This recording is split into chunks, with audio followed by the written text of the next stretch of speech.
Hi again, my name is Luke and I want to welcome you back to NextGen Hub, an online resource where our goal is to empower, to equip and to encourage you, the next gen leader, in crafting your ministry going forward.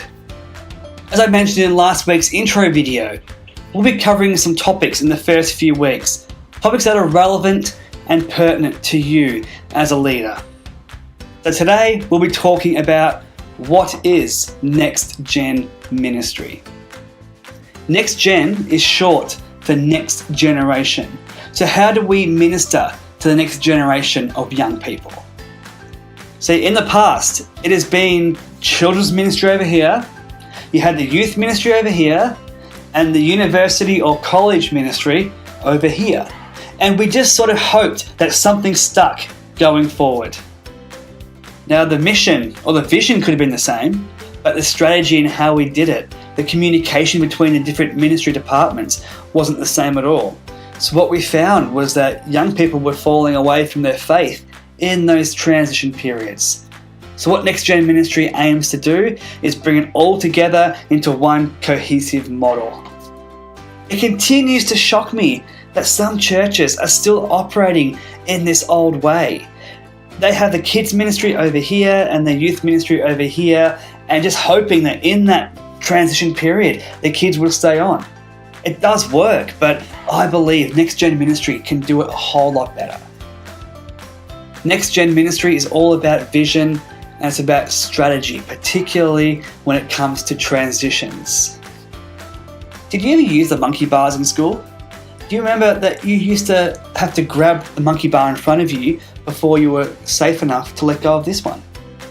And ministry is the same way.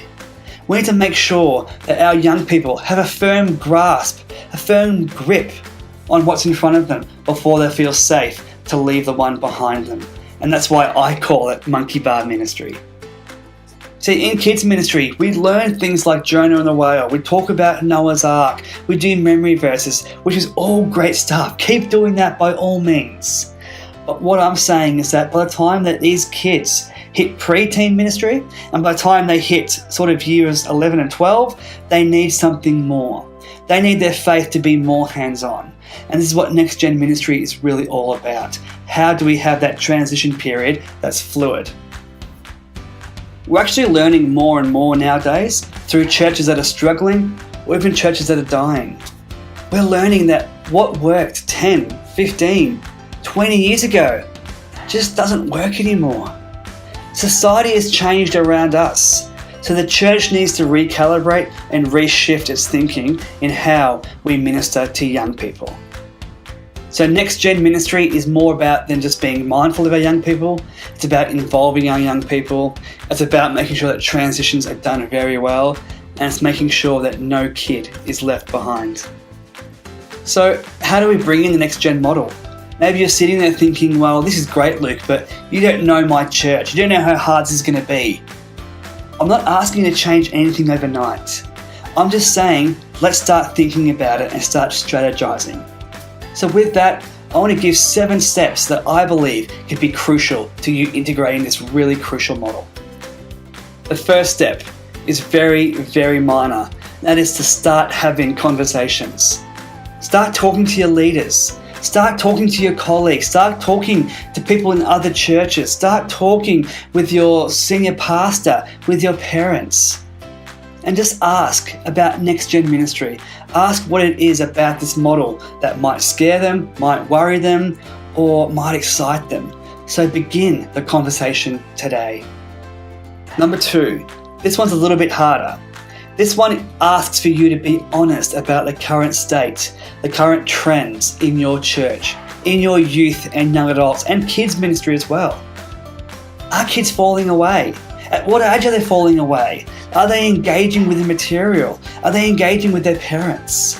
Have those really tough conversations, because I promise it will put you in good stead for the future. And this one here is a little bit easier, but it does take some time and it takes some training. And that is to combine your language and to combine your thinking. To start thinking in terms of we and not us or you or our and your. Start talking about, let's do this together. Because as kids, as youth and young adults, we're all one ministry. Now this one excites me. This one is to form a vision. Now what this means is, as a team, and I'm talking people from all over, people from all ages, all ministries, getting around a table and talking about, what is your grand vision? What do you want to see from NextGen Ministry? What do you want to see your young people look like when they hit the college years? That's your vision, and start putting things around that. Number 5 is to break that vision down. Now, it's all good and proper to have a great vision. By all means, do that. I'm all for that. But it's about, how do you break it down in bite-sized pieces? How do you know where the yardsticks are that you can celebrate wins?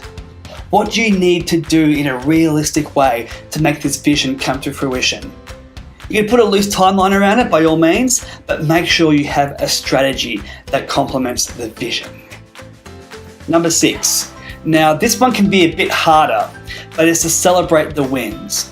And what we sort of tend to sway towards is, we only look at the victories that you can see from space. We only look for the big stuff that we want to really hone in on and say, that was awesome, well done. But celebrating the wins is more than that. It's about celebrating even the small stuff. If you see one of your youth putting chairs away, go over and celebrate that with them. Celebrate it with your team. Make sure you celebrate the small stuff, because the small stuff turns into big stuff because you're setting a culture. And number 7 is to recalibrate. Now, things don't always go the way that we want them to go. The strategy might change. The vision has to stay the same, but the strategy might change. I love Andy Stanley. He said in regards to this, he said that you need to marry the mission, but date the strategy. And that means that the vision has to be the be-all, end-all, but the strategy can change. So make sure you recalibrate as you go along. NextGen Ministry is more than just a fancy name. It's more than the next trendy thing that someone's written in a book. It's about a combined strategy that brings ministries together into one powerful synergy, where the young people in our lives, the young people in our churches, will have this continuity of faith. And that's what it's all about.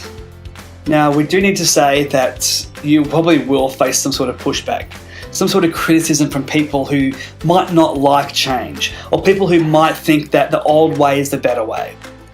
I'm used to hearing things like, that's not the way we've always done it, or that's not who we are.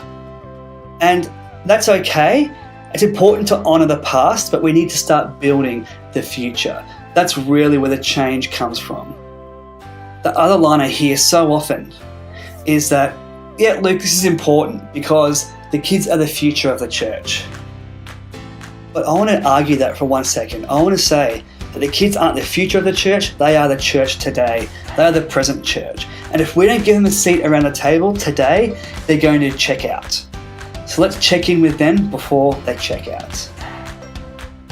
And that's a perfect leeway into our discussion next week, which is around intergenerational relationships. How do we foster people from all ages to come together for one unified vision? That's what I'll be talking about next week. So make sure you subscribe, make sure you check out our social media, leave comments, do all the rest of it. Let's keep talking about this stuff because we can get better together and we can grow together as well. So that's it for this week. There's so much more we can unpack with NextGen Ministry, so ask me questions, put some comments down below, and let's keep the conversation going. So guys, have a great week and we'll see you next time. God bless.